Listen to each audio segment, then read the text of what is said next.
فاعوذ باللہ من الشیطان الرجیم بسم اللہ الرحمن الرحیم لا تقولوا لمن يقتل في سبيل الله اموات بل احیاء ولكن لا تشعرون وقال علیہ السلام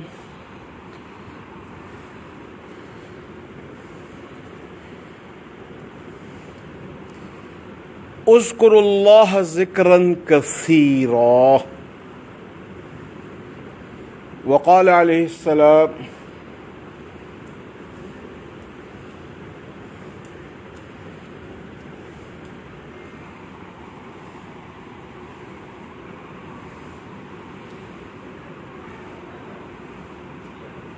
خیرکم من تعلم القرآن وعلمہ او کما قال رسول اللہ صلی اللہ علیہ وسلم۔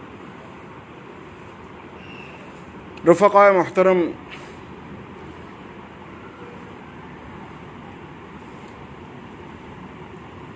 اسلام آباد میں شام کے 7 بج رہے ہیں اور نیو یارک میں صبح کے 5 بجے کا عمل ہے۔ دنیا میں ایک ہی وقت میں کہیں کے لوگ فجر کی تیاری کر رہے ہوتے ہیں اور کچھ لوگ عشاء سے فراغت پانے کے قریب ہوتے ہیں۔ یہ ایک آسان سا مسئلہ ہے کہ کہیں کوئی لوگ نماز فجر پڑھ رہے ہیں اور کچھ عشاء کی تیاری کر رہے ہیں، لیکن اگر کوئی عقل کا اندھا اس کو نہ سمجھنا چاہے کہ یہ کیسے ممکن ہے کہ ہم فجر پڑھ رہے ہیں اور وہاں عشاء ہو رہی ہے، جو اس کو نہ سمجھنا چاہے اس کو سمجھانا آسان نہیں۔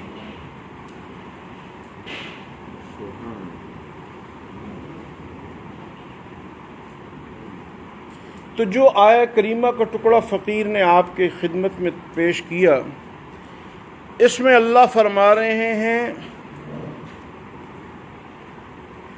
لا تقولوا لمن يقتل في سبيل الله اموات، جو اللہ کے راستے میں مارے جائیں ان کو مردہ مت کہو۔ اب مرنے والا مرا تو دشمن کی گولی سے، اور آپ نے کہا کہ وہ اللہ کے راستے میں مارا۔ اب کون سی چیز یہ بتائے گی، کون سی چیز اس چیز کو واضح کرے گی کہ مرنے والا اللہ کے راستے میں مارا گیا، حالانکہ اس کو تو دشمن کی گولی نے مارا۔ تو آپ یہ کیسے امید کر سکتے ہیں کہ مرنے والا اللہ کے راستے میں مارا؟ اس کا تعیین صرف مرنے والے کی نیت کر سکتی ہے۔ مرنے والے کی نیت اگر اللہ کے راستے میں شہید ہونے کی ہے تو واقعی وہ مقام شہادت پہ فائز۔ آج دنیا میں لوگ ایک بات کو بار بار کرنے کو بد اخلاقی سمجھتے ہیں۔ اگر کوئی شخص ایک بات 2 مرتبہ کرے تو لوگ کہتے ہیں کہ ابھی تو آپ نے یہ بات کی تھی، اب اس بات کے دوبارہ دہرانے 11 دفعہ سورۃ اخلاص 11 مرتبہ قل اللہ احد پڑھ لیں۔